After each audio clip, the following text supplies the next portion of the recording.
به پروردگارتان زانو زدید، از مشکلی هاتون گفتید، از ناتوانیاتون گفتید، از شکایت هایی که نسبت مردم دارید گفتید، میبینید که یک کشایش در قلبتان است. و خود در حدیث است که الله در حدیث قدسی میگوید انا عند حسن ظن عبدی بی، من در نزد گمانهای نیک بنده ام. بنده ام به من گمانهای نیک کرد، همین گونه با او معامله میکنم. بنده ام به من گمانهای بد کرد، همین گونه با او معامله میکنم. یعنی وقتی شما با پروردگار صحبت کردید مشتاقانه با دعا، که دعا بهترین یا بالاترین از عبادت هاست که بنده دیگر کلن بندگیش رو، بیچارگیش رو به پروردگارش میبرد. وقتی شما دعا کردید به پروردگار، از مشکلیاتون گفتید و چه خیلی گفتم از ناتوانی و از بیچارگیتون گفتید و از آن گفتید که هیچ کار از دستتان نمی آید، یقین بدانید یک کشایش دل، یک آرامش در خود حس میکنید.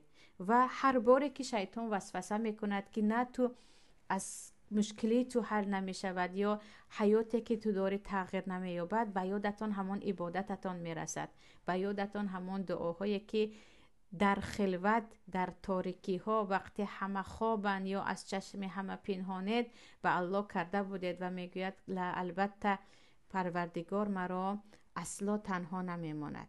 و این از یکی از پیروزی تمام پیامبران بود. پیروزی تمام پیامبران سیرش در این بود که چی میکردن؟ همیشه وقتی تنها میموندن به پروردگار میرفتن، به پروردگار از ناتوانی خود میگفتند و به پروردگار از بزرگیش میپرسیدند. و وقتی پروردگار میگوید فاذا فرغت فانصب و الی ربک فارغب، تو وقتی که خالی موندی با اشتیاق به سوی پروردگارت بیا.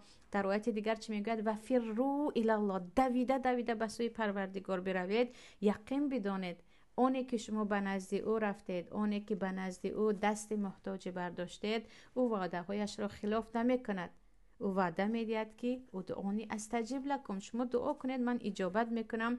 اما چه خیلی گفته بودیم بعضا حکمت پروردگار در این است که دعاها کمی دیرتر اجابت می شوند، اما همان گونه اجابت می شوند که شما خیلی از آن راضی می شوید.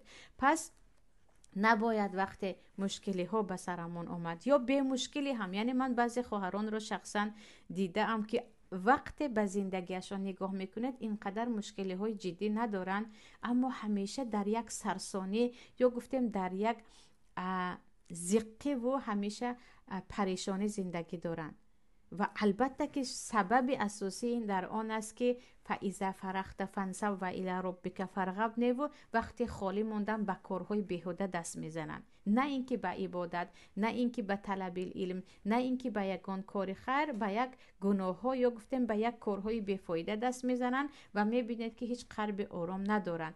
و بعضی های دیگر چی میگوین؟ من برای قلبم آرام شدن باید داد و فغان کنم یا هرچی در دلم هست آن را بگویم. خواهرانی که میگید من هرچی در دلم هست، یعنی با جنگ کردن گفته آرام میشوم، شما اوره شاید کمی آرام بشوید، اما وقتی که در وقت عصبانیت شما چیزی رو میگویید اکثریتش از عقل بیرون میشود، به سلامتی هم چقدر ضرر دارد. بهترینش این نیست که وقتی این گونه شدیم برگردیم به سوی رب العالمین، اونی که قلب موسی را کشاد و موسی بالای فرعون غالب آمد، اونی که قلب پیامبر صلی الله علیه و سلم را کشاد و پس از آن همه مشکلی ها پیامبر دیگر به پیروزی رسیدند.